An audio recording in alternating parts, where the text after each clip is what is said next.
క్రైస్తులాడు దేవుడు ఈరోజు మనకు అనుగ్రహించిన మాటలు. నీవు సత్య ప్రవర్తననే కలిగి ఉన్నావా?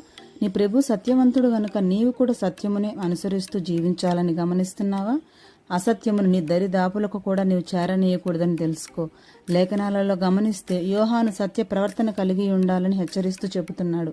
అంతేకాదు గాయనకు వ్రాస్తూ అతని సత్య ప్రవర్తన గురించి ఇంకా అతని సాక్ష్యమును గురించి చెబుతూ యోహాను ఎంతో సంతోషిస్తున్నట్లుగా వాక్యం సెలవిస్తుంది. కాబట్టి నీవు కూడా గాయి వలె సత్య ప్రవర్తన కలిగి ఉండాలి. నీ సాక్ష్యమును బట్టి ప్రభువు ఎంతగానో సంతోషించే విధంగా, నీ సాక్ష్యమును బట్టి ఎల్లవేళలా ప్రభువుకి మహిమ ఘనత వచ్చే విధంగా నీవు జీవించాలి. తద్వారా అనేక ఆత్మలను నువ్వు రక్షించిన వాడవవుతావు. కాబట్టి ఈరోజు నీ ప్రభువు వల్ల నీవు సత్యవంతుడిగా జీవించు. గాయను బట్టి యోహాను సంతోషించినట్లుగా నిన్ను బట్టి నీ ప్రభు సంతోషించే విధంగా నీవు జీవించాలి.